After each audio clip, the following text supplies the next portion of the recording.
I'm being assisted by Yishai, our friend Yishai. Yishai is a technical expert, and he enjoys being here.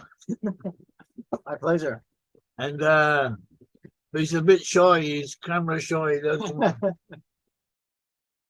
He wants to remain in the background. So anyway, so that's Yishai. So anyway, so we'll So now maybe John, you wanna add something, John? John, remove your mute. You muted yourself. Okay, has there been any movement there? No, it's a complicated story. I don't even remember the details. I don't even know what happened because a lot happened over the years. But a lot of different groups tried to develop their own things in their own direction, and some of them did get off the ground. Some of them didn't. Some of them are still out there. And we ourselves are clarifying the matter, and we hope to get things back on track, to bring people who are outside, to bring them in. But whilst we ourselves have are certain of the direction we are going in, and there's certain things that we cannot compromise upon. So that's about it. Okay, but are you still in contact with some of those people in Israel? Yeah, Mark, I have a mailing list of about more than 700 people on my mailing list. A mailing list. I have a mailing list. Yeah, most of them are still on my mailing list. Some aren't. Some also just visit the Facebook now and again, or some in other ways get in contact. A lot of people, in some way or other, get in contact with us. I know. Yeah, you could say I'm in contact with them. I have contact with them, more or less. Okay, so that there's some kind of communication. That's what I was interested in, because I'm not only interested in the theory, I'm interested in the practice, and I have a vision about what's going to happen. But and so if I needed some kind of confirmation that there was still some kind of contact going on. Okay. Okay, that's my first question, and so I'll let you. So wait a minute, John. John, hello. Hello, yes. Can you hear me? If you don't mind, I'll say hello to the others. Then I'll give it a talk, or a portion of the talk. Then we'll come back and ask for comments and so on. And you can add your questions in there later. We'll have more time, okay? Okay, that's fine. Thank you. Okay, so Sylvia, can you say something? Like to say hello, say something? I just want to say hello to everybody. I'm glad to be here, and I'm very excited about the return of the tribes. And I've been corresponding with a gentleman in Portugal who has discovered that he is likely, more than likely, a Sephardim Jew who is returning. And so I would like you to comment about that group of people who are returning from Judah. Okay, so you're very so there are people who were descended from Marranos. Marranos were Christians in the 1400s, 1490s, 1380s, 1490s, 1492. They just were expelled from Spain. Before then, they'd been expelled from Portugal. And in both Spain and Portugal, there were a lot of descendants of Jews. So Jews have been forced to become Christians, who remained attached to their Judaism. You also had a talk on Menashe ben Yisrael was descended from them, from one of their families. So this is well known. And over the years, a lot of them went to the Netherlands, and from the Netherlands they went to other places. They became part of the Jewish community. But there's some who remain there until this day. And after the establishment of the State of Israel and people and the opening up of freedoms, civic rights, and so on, Jews went there and visited them, and there are different movements. Movements are different groups who help these people, who get in touch with them, and those who want to return are guided, assisted to do so. And they are known. If you, I can give you the addresses of some of them. They have their own websites, they have their own organizations, and they're up and going. Is that Thank okay? That answers your question? Yes, it does. Thank you very much. Okay. So that's now we have Mark McGee. Would you like to say something, Mark? You can hear me now. Okay. It's good to be here. Good to see you and the other participants. Looking forward to the talk. Okay, go on. Good evening, everybody from Scotland. It's evening for me anyway, from here. I know some of you are in other parts of the world. I'm just looking forward to the talk tonight here, and nice to meet you all again. Okay. Oh, incidentally, you hear me, John? In your article on my website. Yes, I haven't seen it for some years. It must be 6 or 7 years since I wrote it. Okay. So I must anyway, go over it again when I get a minute. okay, I cleaned it up just a few days ago. I fixed it. I improved its appearance. The day you quote some sources that the first time a person or thing is mentioned in the Bible, that the first description, the first mention of Yes. whatever is being spoken about, It's called the law of describes the essence prophetic. of the subject. Yeah. So I found out this in the 1700s. A Hasidic leader mentioned that. So, but that could be the source of it. Okay. But and then when I've heard- the source of this talk, I'll mention him. Rabbi Sadaka Cohen, his name is. I've heard the concept from several different speakers. So apparently that's from Rabbi Sadaka Cohen already in the 1700s mentioned it in his commentary of the Bible. So it's worth knowing. So also it's authoritative. It's worth taking account of. Okay. Okay. We're giving a talk at the moment, and it's concerning the Messiah, son of Joseph. We have it's new material. Some of even those who have been reading all the articles on our website will hear new things here that was new to me. Also, in the course of this research, I came across new material, and I was helped in some of this research by Rabbi David, who lives in my hometown, and he did research for us, and it was interesting, and we'll get to it. So we have the concept of Messiah, son of Joseph. Messiah, son of Joseph. We have the idea, as we said in the past, that Messiah, son of David, the future Messiah, the son of David, as it says in Isaiah 11:11, and throughout the Bible, there's a mentions of a future Messiah, son of David. This is also considered a principle of faith, one of the major articles of faith, according to most understandings of Judaism. Is that, in other words, something you have to believe in? Whereas, this is what the Bible expressly says. Whereas the Messiah, son of Joseph, is a concept that is implied, inferred, and it's questionable as to how expressly the Bible does make mention of him, even though it stands to reason that there should be some person like that, as we will see. The Bible never expressly mentions it. And so the Messiah, son of Joseph, is also was known for a long time. It's mentioned in the Talmud, it's mentioned in the literature. But most of the time it wasn't emphasized. No, people weren't that interested in it. In our time, more and more interest has developed in it, and great people have spoken of it. And it's an idea which has becoming aroused anew.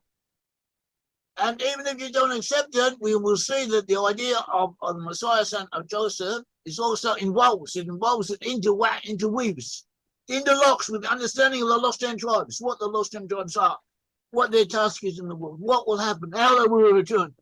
And everything like that is interlocked with the ideas concerning the Messiah, son of Joseph. Also, another point is that the idea of Joseph himself, Joseph was a person in the Bible. Joseph was the one whose brothers were jealous of him, sold him into slavery into Egypt, became the virtual ruler of Egypt, and he saved Egypt by storing up grain, and he saved the rest of the civilized world at his time. And he was estranged from his brothers and eventually reconciled by him to them.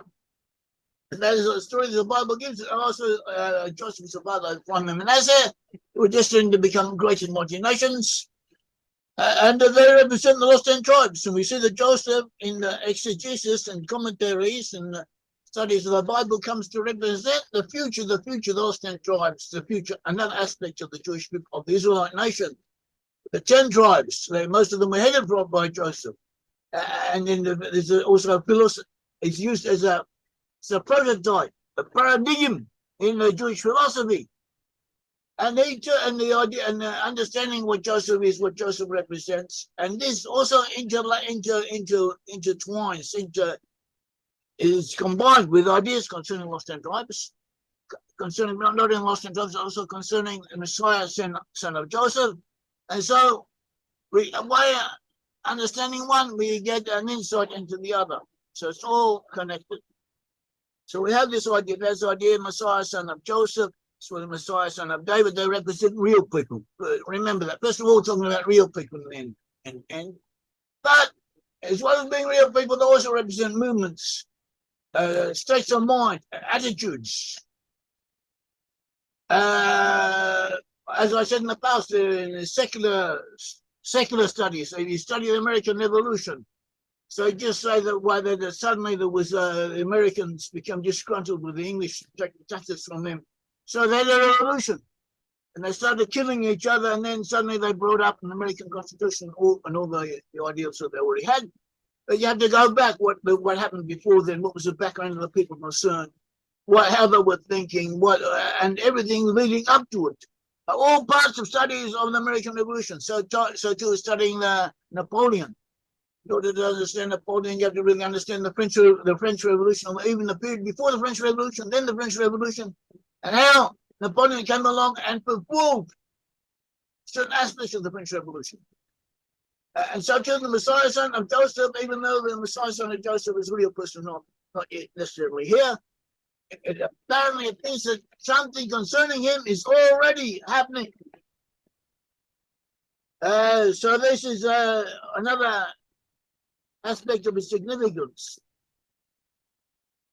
And the Messiah, son of Joseph, is associated with rebuilding the land of Israel, preparing its infrastructure for the future, and for the ingathering of all of the exiles.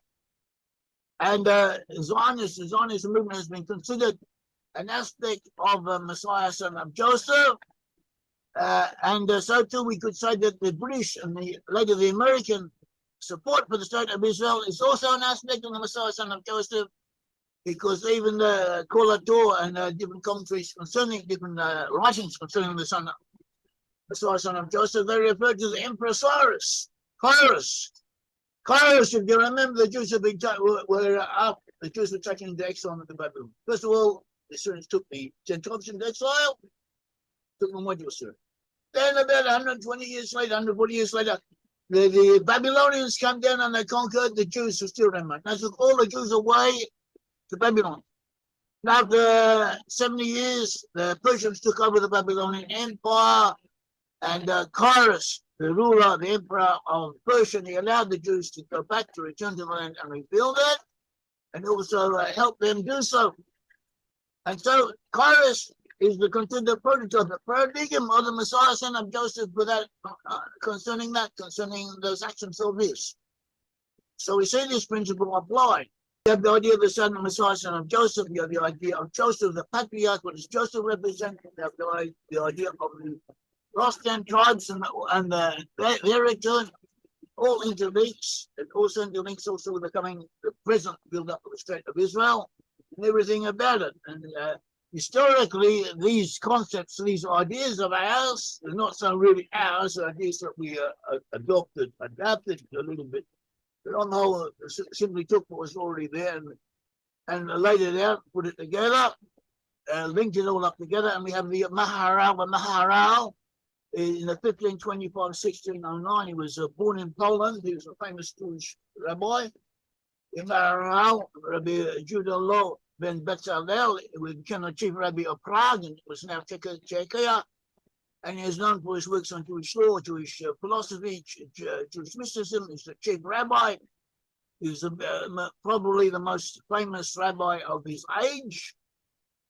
He also knew secular scientists, famous scientists came and consulted with him concerning points of astronomy and other points.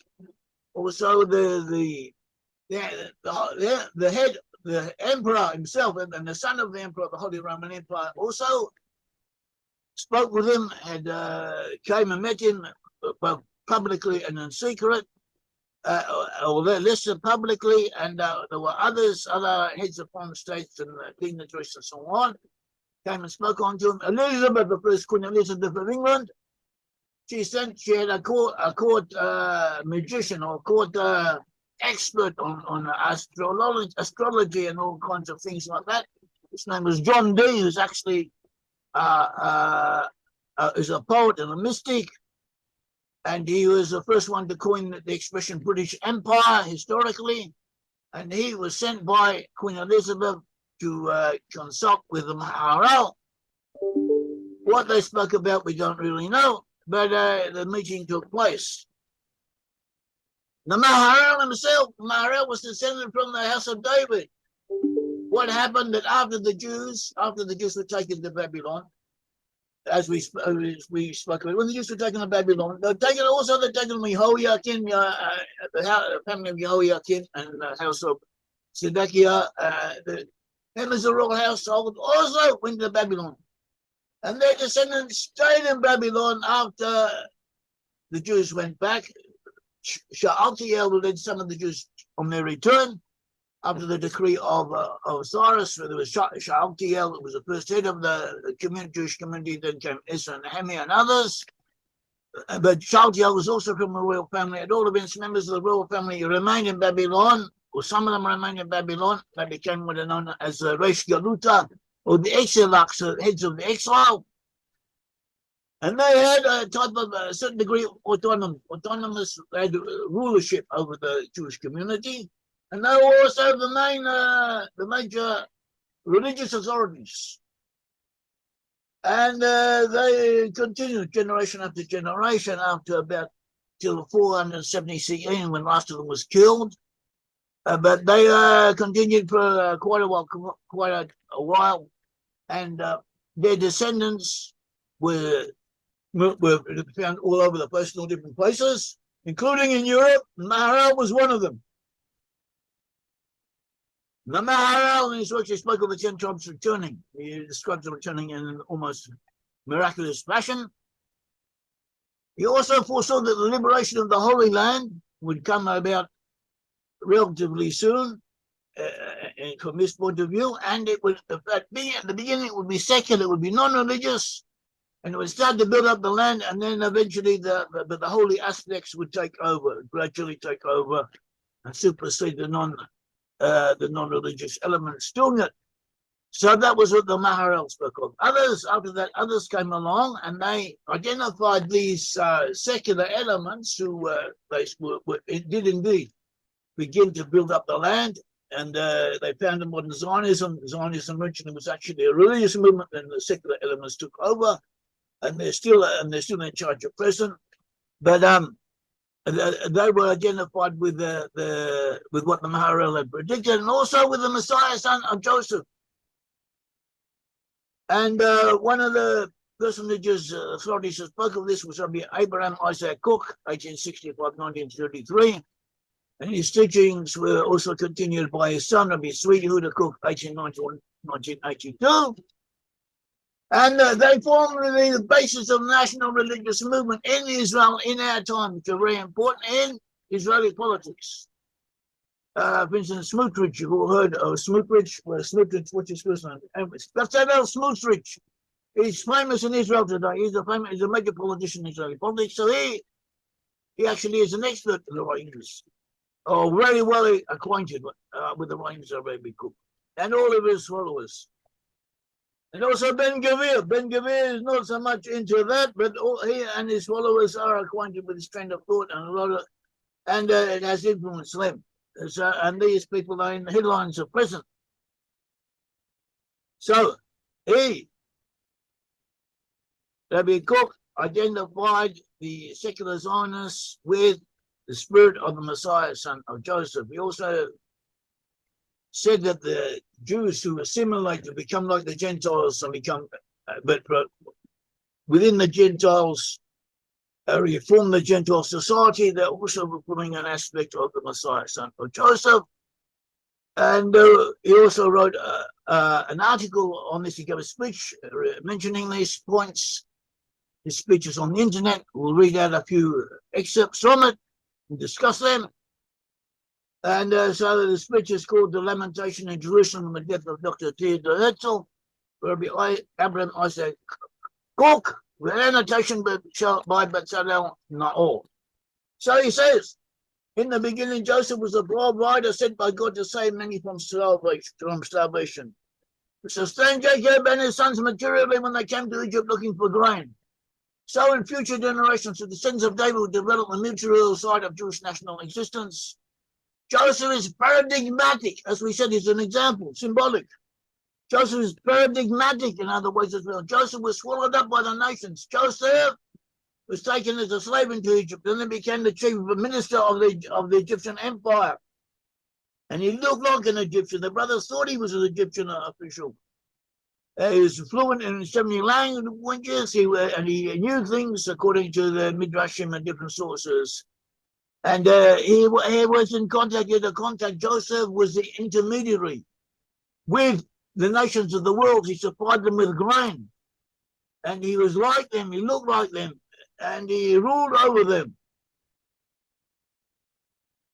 And Joseph also had a certain holiness and knew his own power, but he kept it to himself.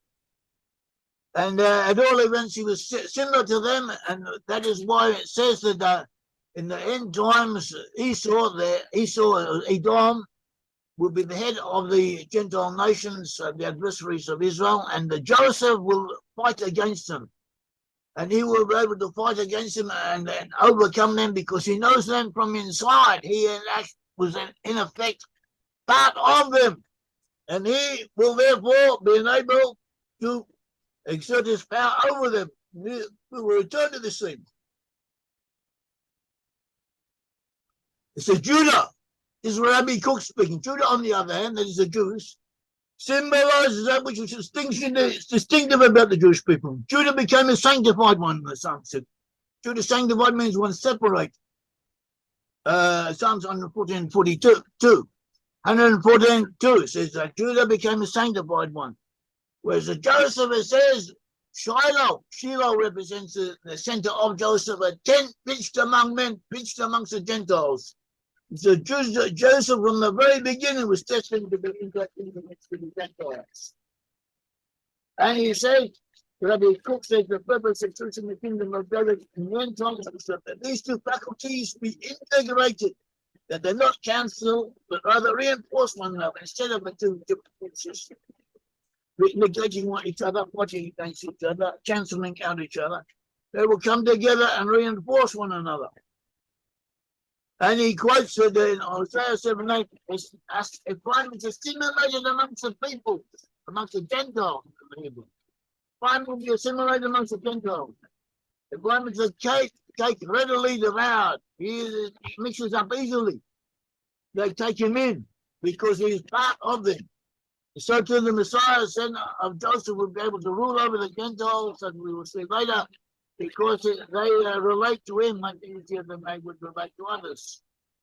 And Rabbi Koch says when these two forces work across purposes, it result of the calamity of exile, short-sightedness, and disarray. These are the birth pangs of Messiah, or to be more exactly, the birth pangs of Messiahs in the plural. And he quotes the Psalms 89:5-2 says, let your enemies have defied us, God, that they have defied the footsteps of your Messiah. And that says translate of your Messiah, actually in Hebrew, is in the plural of your Messiahs. In other words, two Messiahs. Two footsteps of two Messiahs. And then he says, the Zion is risen manifest in that generation might best be symbolized as the footsteps of Messiah, son of Joseph.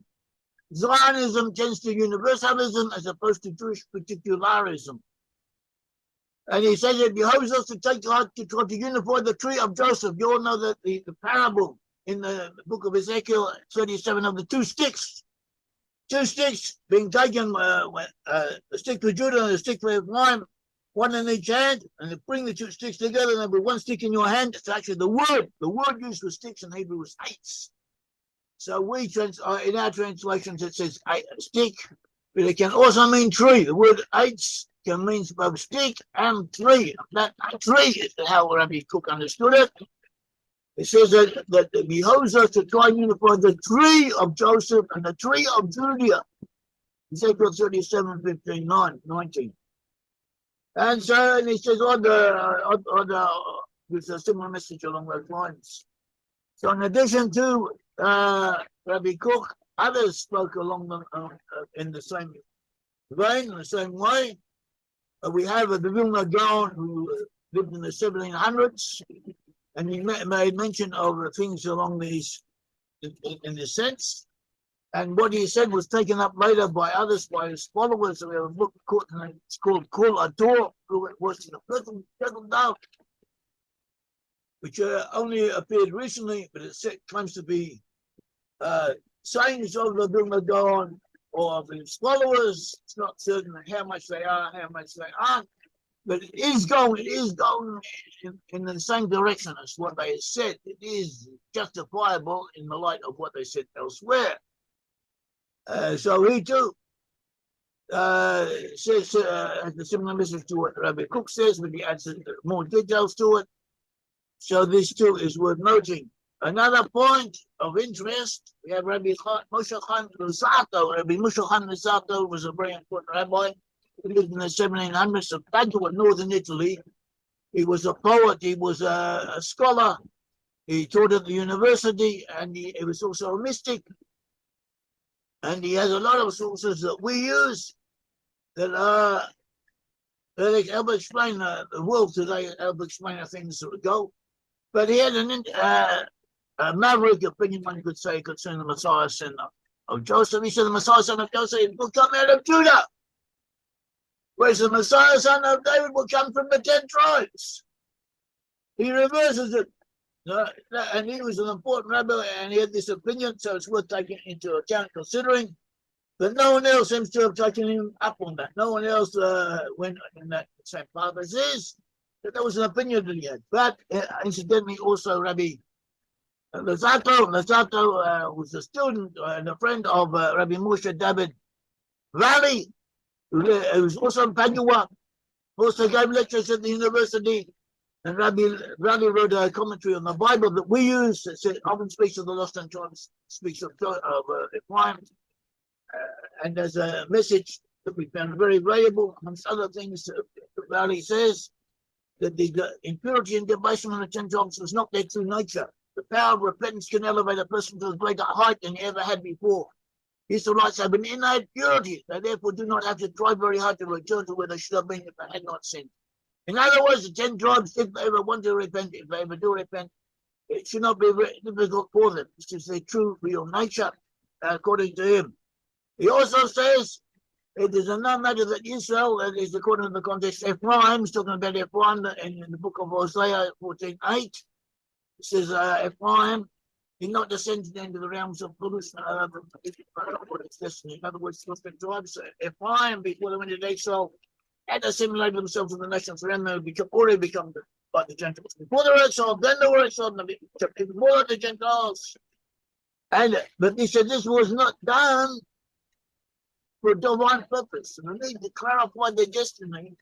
They needed to fulfill the will of God and to reform the world through redirecting its forces. In other words, they go into the world, become part of the world, and ultimately to reform the world, which is what, in a sense, they did. When the Western world, France, Britain, after that America, began to change themselves from the 1600s, 1700s, and onwards into their time, they reformed themselves, they corrected themselves, they changed their barbaric nation to something more acceptable according to biblical concepts, and they also brought up the rest of the world with them. They helped civilize the world. The British Empire uplifted the places they ruled over on the whole. They eliminated cannibalism, they eliminated slavery, they eliminated oppression. and exploitation in relative terms. And they introduced the ability to read and write, the ability to communicate with each other, to trade in peace, to have law and order, and so on. And what they did there, others did elsewhere. But mainly, those who did it were descendants of lost and tribes, according to our understanding. So this is what the lost and tribes have done. This was part of what they were supposed to do, according to these sources. So this helps us identify these, confirms the identification of these people as being a good portion of lost and tribes amongst them. And that the Jews do not understand that in this way is even better for us. In other words, they were describing the lost ten tribes as they were according to our understanding, without knowing who they were describing. They were explaining it abstractly according to what the ministers say. This is what they should be like. With one of these people, it's just like that. They did not make the connection, but this even strengthens our making the connection, because those who made these points were completely objective. So this is worth noting. And we're Britain and the USA today are the forces of Joseph. Joseph became the tribes who settled in the British Isles. From the British Isles, they founded the USA, and other also found other areas of Europe. From those places also came many of the settlers of the USA. It does contribute to those Messiah and Joseph parallels.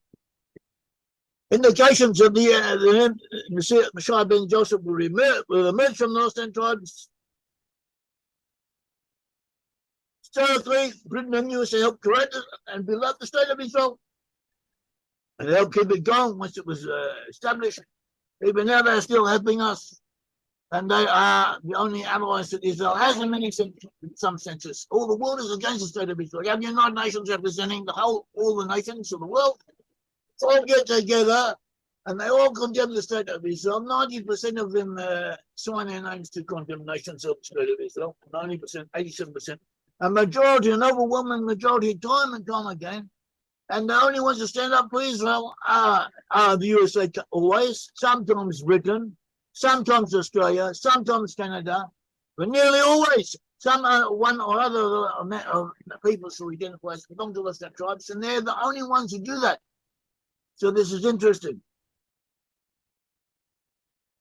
So another point which we should mention that concerns this, because we're quoting from the Bible, says, so why aren't there prophecies that confirm the statements of the Bible? The Bible said, come along, something come along, and